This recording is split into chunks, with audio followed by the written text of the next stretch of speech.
अगर आप उत्तर प्रदेश की राजनीति को समझते हैं तो आप जानते होंगे कि 2017 के बाद से परिदृश्य बदल गया।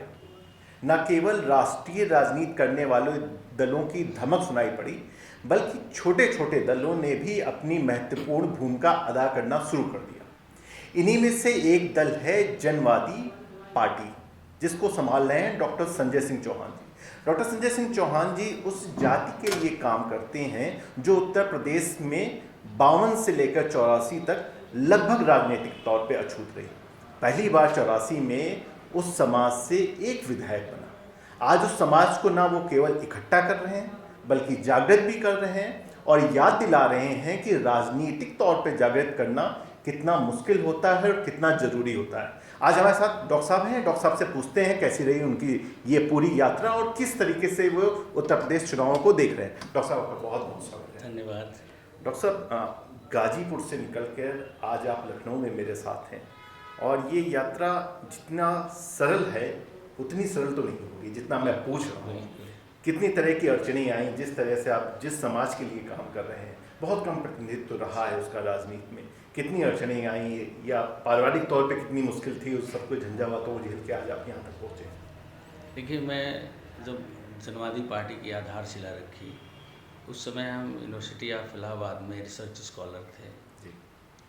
और जब हम एमएससी एजी कर रहे थे उस दौरान ही हमारा मिर्ज़ापुर और सोनभद्र के आदिवासियों के बीच में एक एनजीओ के द्वारा आना जाना रहा। तो कहीं न कहीं उनकी माली हालात देख करके, उनकी जीवन शैली देख करके, उनकी कठिनाइयाँ देख करके मुझे याद है कि 1999 में मैं गया था तो एक परिवार था जिसने आत्महत्या कर लिया था, आदिवासी परिवार। और एसडीएम वहाँ के जो तत्कालीन थे दुद्धि के, वे उस परिवार के घर में जाकर के 1 पाव दाल और 1 केजी आटा रख दिए थे और वो लोगों को कह रहे थे कि ये परिवार भूख से नहीं मरा, ये परिवार रोटी के अभाव में नहीं मरा, इसके घर में तो 1 पाव दाल और 1 केजी आटा पड़ा हुआ है। जबकि वो परिवार लगातार कई दिनों से चकवड़ की पत्तियां खा करके जी रहा था और उसी में उसको फ्रूट पॉइजनिंग हुई थी और वो मर गया था। तो उस घटना को लेकर के एक प्रेरणा जगी थी मुझे और मैंने एसडीएम की जब इस कार्यशैली को देखा था तो मैं वहीं सोनभद्र का एक स्थान है सुकृत, जहाँ हमारे कुछ पूर्व परिचित लोग थे, उनको लेकर के हमने चक्का जाम किया था और एसडीएम के खिलाफ हमने आवाज़ उठाई थी अपने इस ब्रेड टाइम में ही कि ये एसडीएम इसको कह रहा है कि रोटी के अभाव में नहीं हुआ है, ये रख करके 1 पाव दाल और 1 केजी आटा, ये कह रहा है कि इसके घर में तो राशन पहले से पड़ा है। जबकि ये परिवार आसपास पड़ोस के लोग बता रहे हैं कि कहीं न कहीं ये लगातार चकवड़ की पत्तियां खाते हुए फूड पॉइजनिंग से मरा हुआ है। तो मुझे लगा कि लोग अभी भी इस देश में रोटी के अभाव में दम तोड़ रहे हैं, दवा के अभाव में दम तोड़ रहे हैं और सरकारें लगातार दावा कर रही हैं कि वे समाज के अंतिम पायदान तक सबको देख रहे हैं, संभाल रहे हैं और सब तक सुविधाएं पहुंचा रहे हैं। तो कहीं न कहीं मुझे गुस्सा आती थी वामपंथी पार्टियों पर कि जो वामपंथी पार्टियां, जो लाल झंडा कभी इनके संघर्ष का प्रतीक था, वो इनके संघर्ष में क्यों नहीं खड़ा दिखाई दिया। पूरा नक्सल इलाका है, पूरा उस दौरान सोनभद्र और मिर्ज़ापुर नक्सली मूवमेंट के आगोश में था। मुझे लगा कि ये लोगों को भी आगे आना चाहिए था। तब मुझे लगा कि एक अपना भी पॉलिटिकल पार्टी होनी चाहिए जिसके नेतृत्व में हम वामपंथी विचारधारा को एक नया आवेग दें, एक नया प्लेटफॉर्म दें। और जिस प्लेटफॉर्म पर मार्क्स ने सोचा था इनके हक और सम्मान की लड़ाई होनी चाहिए, वो लड़ाई होनी चाहिए। और जब हमने राजनीतिक अध्ययन शुरू किया, जब हम पॉलिटिकल पार्टियों के चरित्र और उनके संचालकों के चिंतन को देखने लगा, उनके व्यक्तित्व को देखने लगा, तो कहीं न कहीं मुझे लगा कि हमारा पूरा वामपंथी आंदोलन विचारधारा तो सही है, लेकिन इसके नेतृत्वकर्ता आज के टाइम में वही हैं जिनके खिलाफ हमें जंग लड़नी है। वही लोग इसके नेतृत्व कर रहे हैं। सर्वहारा वर्ग, सैनिक है और सेनापति सब वही पूंजीपति वर्ग और क्लास से लोग इसका नेतृत्व कर रहे हैं। तो जंग एक कुंद हो चुकी है, इसे एक नए आयाम देना चाहिए और उसी के परिप्रेक्ष्य में हमने जनवादी पार्टी सोशलिस्ट की बुनियाद रखी, इसी सोच पर हमने जनवादी पार्टी सोशलिस्ट की बुनियाद रखी। और जब हम पार्टी बनाया 2004 में घोषणा की, 2007 में हमें रजिस्ट्रेशन मिला। और एक और चूँकि इलाहाबाद यूनिवर्सिटी की अपनी एक राजनीतिक जद्दोजहद वहाँ होती रहती है, तो कहीं ना कहीं चूँकि मैं सीनियर स्टूडेंट था और रिसर्च स्कॉलर कम असिस्टेंट प्रोफेसर भी हो गए थे, तो तमाम सारे अति बैकवर्ड के स्टूडेंट्स मिला करते थे, हम लोग बैठा करते थे। तो समाजवादी पार्टी की सरकार थी उस दौरान, शायद, हाँ नहीं, बसपा की सरकार थी, नहीं समाजवादी पार्टी की सरकार थी जब हमने पार्टी बनाई। अच्छा, समाजवादी पार्टी की सरकार थी। तो अति पिछड़े वर्ग के लोग लगातार ये कहते रहे कि यार डॉक्टर साहब सब कुछ तो ठीक है, हम बैकवर्ड में हैं, बैकवर्ड में हमारी गिनती होती है, लेकिन आज बैकवर्ड में एक स्थिति है कि बैकवर्ड में ही एक नया सवर्ण पैदा हो गया और सारा रिजर्वेशन और सारा उसकी महत्वाकांक्षा का शिकार अति बैकवर्ड के लोग हो रहे हैं। आप यूनिवर्सिटी में ही देख लीजिए, कोई अति बैकवर्ड का लड़का अगर चुनाव भी लड़ना चाहता है तो बैकवर्ड जिनकी सत्ता है, जो हावी वर्ग के लोग हैं, वे उन्हें दबा देते हैं और आगे नहीं जाने देते हैं। तो इन अति पिछड़े वर्ग के लोगों का भी एक प्रतिनिधित्व होना चाहिए, एक इस क्लास का भी एक लीडर होना चाहिए जो इनके भी हक सम्मान की बात कर सके। तो इन सारी चीज़ों को कहीं ना कहीं ध्यान में आया और हम लोगों ने एक अपने पॉलिटिकल प्लेटफॉर्म से लड़ाई का शुरुआत किया। और उसके बाद सरकार बदली, बसपा की सरकार आ गई और बसपा की सरकार में दारा सिंह चौहान सेंट्रल में विपक्ष के नेता हुआ करते थे संसद में, और फागू चौहान जी उस समय राजस्व मिनिस्टर थे, और हमारा पूरा समाज उस समय बसपा के साथ था। और जब हम बसपा के खिलाफ अपना पॉलिटिकल मूवमेंट शुरू किए 2009 तक आते आते 2009 में हमने विधानसभा का घेराव किया यहाँ पर लखनऊ में। तो एक लंबा पुलिस और जनवादी पार्टी के साथियों के साथ संघर्ष हुआ और उस समय के लगभग सारे अखबारों ने, दैनिक जागरण के तो प्रथम पेज की प्रथम न्यूज़ थी, चली लाठियां भागी पुलिस। तो जनवादी पार्टी के लोगों के सामने पुलिस नहीं टिक पाई और कई चीज़ें सामने आई और हम 25 फरवरी को धरना किए थे और हम 27 फरवरी के अखबार को जब हम देख रहे हैं तो मायावती जी ने इन सारे नेताओं के शह पर उन्होंने मुझे उत्तर प्रदेश में नक्सली घोषित कर दिया। और हम मिर्ज़ापुर गए थे, एक कार्यक्रम था मेरा, और मिर्ज़ापुर से हम सोनभद्र गए। सोनभद्र में कचहरी में एक छोटा सा कार्यक्रम था, मैं उस कार्यक्रम में भाग लेने गया, वहीं से पुलिस मुझे अरेस्ट करके जेल में डाल दी थी। तो कहीं न कहीं उस दौरान एक हमारा क्लासमेट था, उसके रिश्तेदार थे राजनाथ सिंह जी।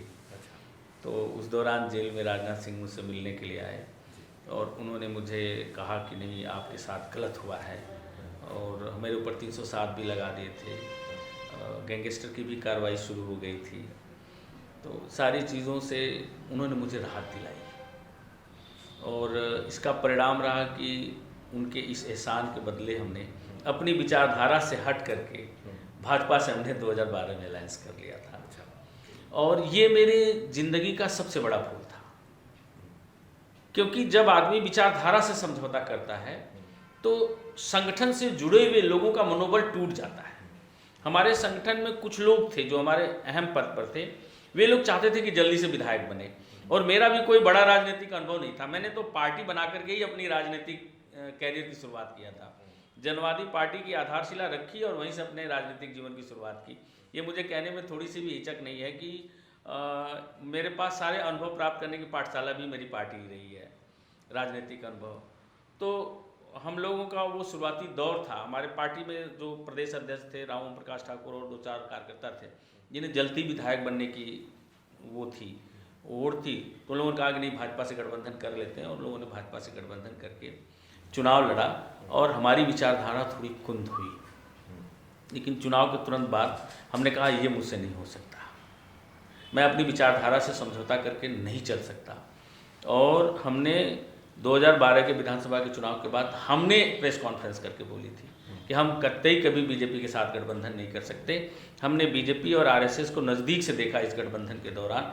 हमने आरएसएस के तमाम सारे प्रमुख नेताओं से मिला, स्वयंसेवकों से मिला, बीजेपी के सारे वरिष्ठ नेताओं के साथ मैंने बैठा, उसमें कहीं भी जनवाद और कहीं भी समाजवाद हमें दिखाई नहीं दिया।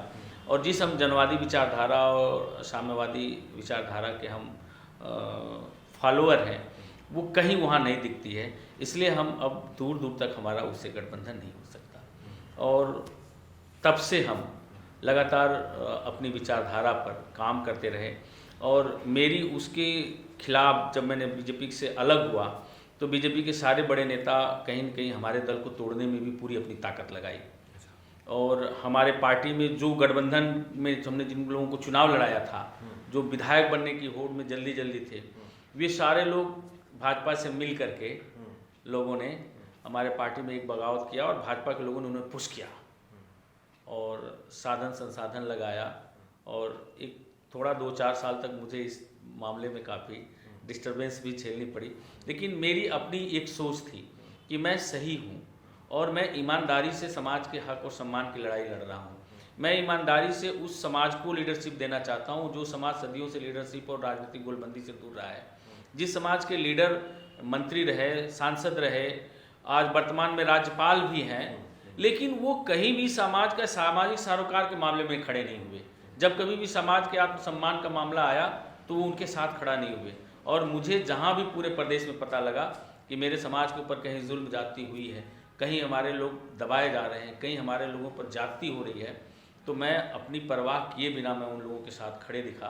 तो मुझे लगा था कि मैं ईमानदारी से अगर इनके हक सम्मान की लड़ाई लड़ रहा हूँ तो एक दिन ये समाज मेरे साथ खड़ा होगा। और आज मुझे खुशी है कि आज पूरे उत्तर प्रदेश का मेरा समाज, मेरा वर्ग मेरे साथ खड़ा है। और दारा चौहान, फागू चौहान, राज्यपाल हो, मंत्री हो, ये मेरे समाज में कोई फैक्टर नहीं है। अब सब लोग जनवादी पार्टी सोशलिस्ट के साथ खड़े हैं, जनवादी विचारधारा के साथ खड़े हैं। और हम मानते हैं, देखिए इस चीज़ को आप भी मानेंगे कि समाज में, राजनीति में अव्यवस्था है, सबको व्यवस्था चाहिए और सही व्यवस्था के लिए बेहतर नेतृत्व चाहिए और बेहतर नेतृत्व के लिए बेहतर व्यक्तित्व चाहिए। और जब तक तटस्थ और बेहतर व्यक्तित्व देश और प्रदेश का शासक नहीं होगा तब तक समाज से जातिवाद, असमानता, अराजकता नहीं जा सकती। आज उत्तर प्रदेश की कमान योगी जी के हाथ में है। हर आदमी का अपना एक प्राकृतिक स्वभाव होता है, आपका भी अपना एक प्राकृतिक स्वभाव हो जाएगा जिसको कोई बदल नहीं सकता। हर आदमी का व्यक्तिगत एक अपना उसका प्राकृतिक स्वभाव होता है जो नहीं बदल सकता। योगी जी आज शासन की कमान उनके हाथ में, राज चला रहे हैं उत्तर प्रदेश का, उनका भी अपना एक प्राकृतिक स्वभाव है।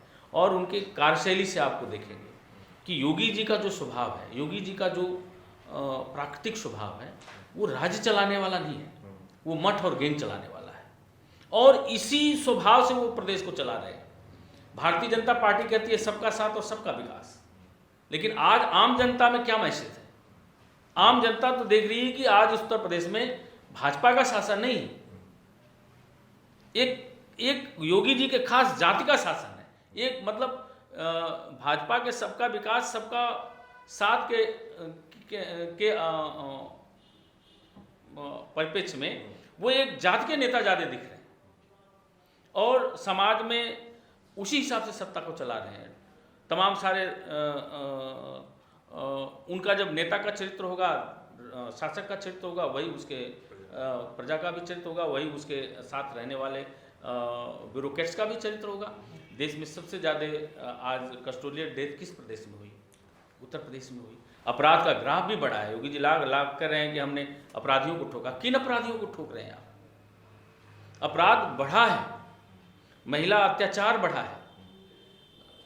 और पहले हम लोग निश्चिंत होकर के, हम अभी गए थे चंदौली, तो रात हो रही थी, तो लोग कह रहे थे साहब कि थोड़ा सा बहुत रात में चलना अब ठीक नहीं है, जबकि ये पहले 5 साल पहले नहीं था। तो कहीं न कहीं सरकार हर मामले में फेल हुई। डॉक्टर साहब, 1984 में पहला विधायक बना लोनिया समाज से, किसान मजदूर पार्टी से लेकर फिर फागू सिंह चौहान से लेकर चंदौली में फिर आपको देखा जाता है कि आप महेंद्रनाथ पांडे जी के खिलाफ चुनाव लड़ रहे हैं। इस पूरी प्रक्रिया में वो लोनिया समाज जो मुख्य धारा से कटा हुआ है, जहाँ पे शिक्षा का अभाव है, जहाँ के युवा बाहर जाके काम करना ज़्यादा पसंद करते हैं, उनके बारे में कहा जा रहा है कि वो काफ़ी कुछ आपके तरफ उम्मीदों भरी नज़र से देख रहे हैं। आपको क्या लगता है पिछले कुछ सालों में क्या लोनिया समाज राजनीतिक तौर पे ज़्यादा परिपक्व हुआ, आत्मनिर्भर हुआ और जागृत हुआ है? देखिए भाई साहब, मैंने बताया कि मेरी ज़िंदगी की एक भूल थी जब मैंने भाजपा से गठबंधन किया। हमारे समाज में आरएसएस बहुत मजबूती से काम की हुई है और कहीं न कहीं हिंदुत्व सेंटिमेंट मेरे लोगों में बहुत ज़्यादा रहा है। और इधर 2-3 चुनाव से लगातार 2014, 2017, 2019 के चुनाव का आप रिजल्ट देखेंगे तो मेरी कौम का 90% वोट भाजपा को गया है। 2012 से ही शुरू हो गया ये। जब मैं उनके साथ खड़ा हुआ तो 2012 में ही पूरा समाज थोड़ा अलग किया था, लेकिन फिर मैं जब साथ हुआ तो 2012 से ही साथ हो गया। कॉन्स्टेंटली ये 3-4 चुनाव से लगातार बीजेपी को वोट कर रहा है और मैं लोगों को समझाने में कामयाब हुआ। मैं लोगों के बीच गया और हमारे लोकसभा जो 2019 के चुनाव का आप रिजल्ट देखें तो मेरे समाज में ये मैसेज पूरे मजबूती से गया कि डॉक्टर संजय चौहान चुनाव हारे नहीं, डॉक्टर संजय चौहान को चुनाव हराया गया और यही सच्चाई थी। और किस लिए हराया गया? क्योंकि बीजेपी नहीं चाहती है कि इस बिरादरी में कोई ऐसा लीडर तैयार हो जो लीडर पूरे समाज को साथ लेकर के चले, समाज के सुख दुख की बात करे, अपने नौजवानों और अपने बेरोजगारों की रोजी रोटी की मसाइल पर बात करे।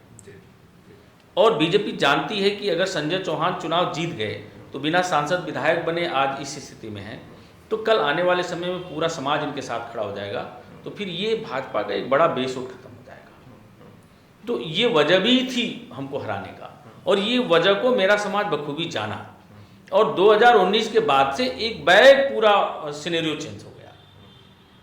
जो हमारा समाज बीजेपी के साथ था, सिर्फ मैं समाज में गया और पूरा समाज आज मेरे साथ खड़ा हो गया और बोला कि नहीं 2022 में भाजपा को जवाब देना है। और हमने एक चीज़ और लोगों को कहा कि देखिए 2 चीज़ देखिए, ये समाज जब बसपा और सपा के बीच, क्योंकि एक लंबे दौर तक सत्ता सपा और बसपा के बीच घूमती रही, तो जब मेरा समाज सपा और बसपा के बीच था तो सपा और बसपा दोनों मिलाकर के कभी भी उत्तर प्रदेश की सदन में राज्यसभा और लोकसभा का सांसद जरूर चौहान रहता था। लेकिन जब पूरा समाज भाजपा के साथ गया तो आज 10 सालों से एक भी चौहान न तो राज्यसभा में है न लोकसभा में है। और बीजेपी इसलिए मेरे समाज के लोगों पर भी गंभीर नहीं होती है क्योंकि बीजेपी को ये लगता था कि चौहान को देने की क्या जरूरत है, बिना दिए भी हमको वोट देने के लिए तैयार है। चौहान एक निर्णायक वोट है और उत्तर प्रदेश में एक बड़ी आबादी है। भाई साहब, मैं कोई ऐसा जिला नहीं है उत्तर प्रदेश का जिस जिले में हमारी आबादी ना हो। हमारी आबादी का चौथा हिस्सा भी राजभर समाज नहीं हुआ, लेकिन लोगों ने देखा कि राजभर पॉलिटिकली ऑर्गेनाइज हो गया तो उसको भाजपा भी पूछ रही है, वो स्वयं पॉलिटिकल अपना गोलबंदी बना करके खड़ा है, सपा भी पूछ रही है, सारे लोग पड़े। हमारी बड़ी आबादी होते हुए भी भाजपा तो हमें एक टिकट भी लोकसभा में देने के लिए तैयार नहीं होती, हमारी चिंता ही नहीं करे क्योंकि बीजेपी को है कि चौहान तो हमारे साथ ही है।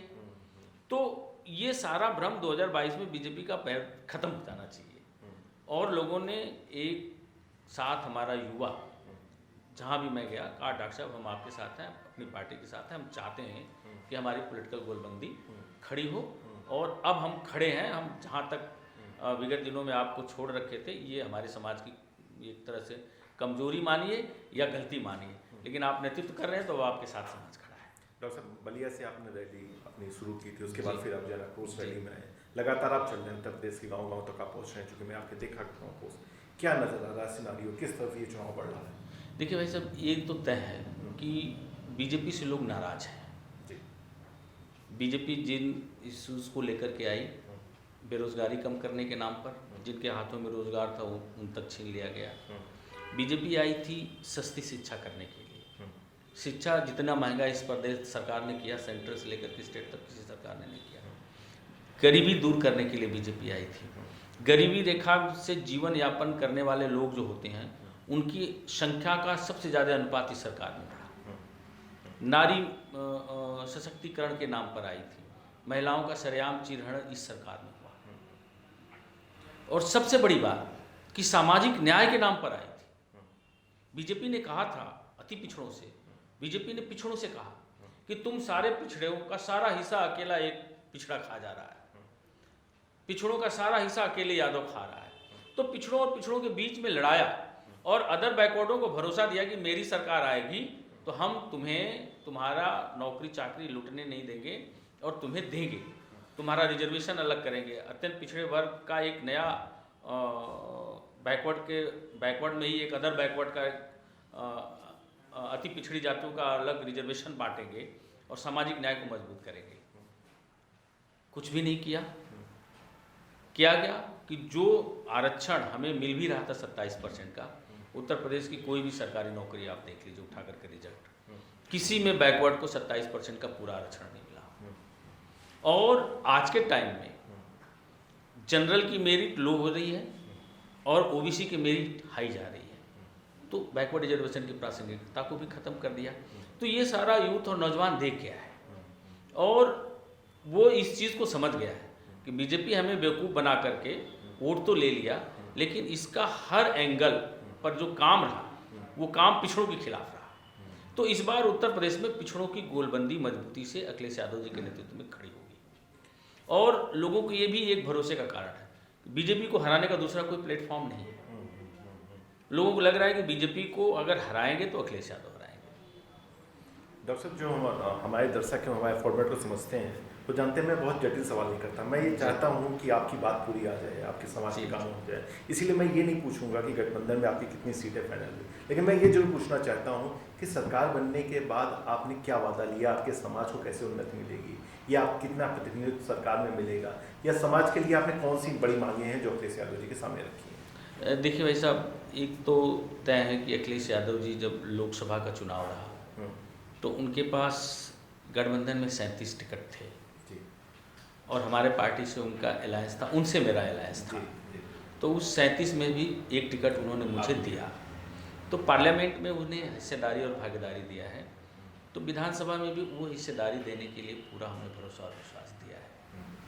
और हमारे समाज का जो हर समाज चाहता है कि रोटी खा लेना एक अलग बात है, लेकिन सम्मान से रोटी खा लेना और समाज में सम्मान से जी लेना एक दूसरी बात होती है। तो कहीं न कहीं मेरा जो तबका है वो इस बात को मान करके चलता है कि हम सम्राट पृथ्वीराज चौहान के वंशज हैं। तो उसका ये रहा कि ऐतिहासिक जितने भी महापुरुष हैं सबको इम्पोर्टेंस मिला, लेकिन सम्राट पृथ्वीराज चौहान को किसी सरकार ने कोई इम्पोर्टेंस नहीं दिया।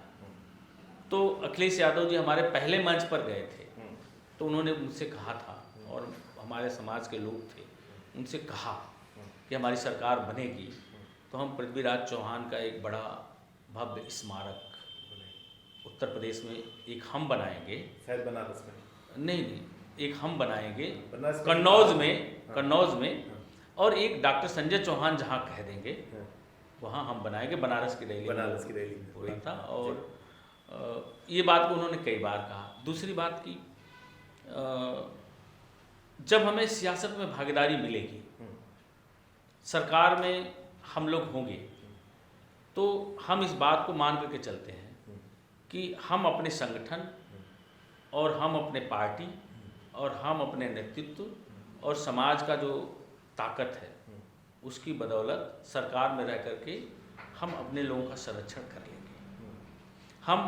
हम जब स्वावलंबी हो जाएंगे या हम अपने लोग स्वावलंबी हो जाएंगे, हमारे लोगों का आत्मबल जब थोड़ा सा ऊंचा हो जाएगा, सरकार देती नहीं है, लोगों के आत्मबल को बस बढ़ा देती है।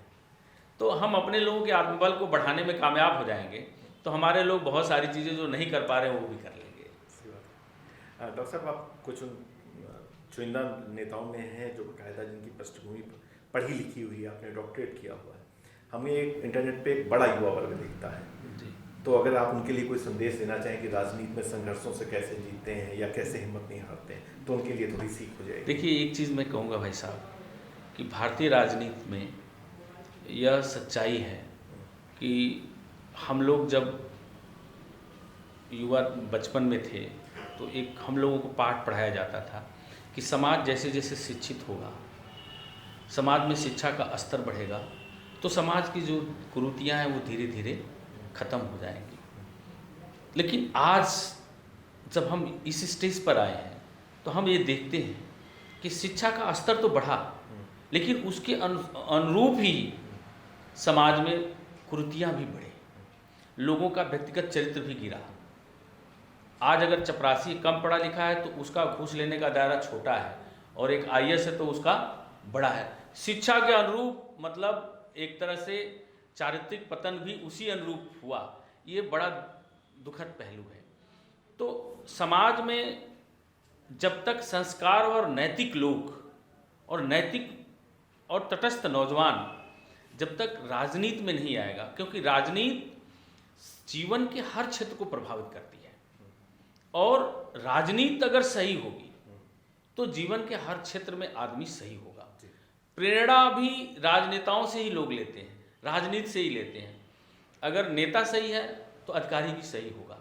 तो भ्रष्टाचार जहाँ खत्म करना है, अगर उस क्षेत्र में नौजवान आए और एक देश को तटस्थता के भाव से राजनीति करें और राजनीति को एक नया आवेग दें, तो निश्चित तौर पर समय आने के बाद देश अच्छा बन सकता है।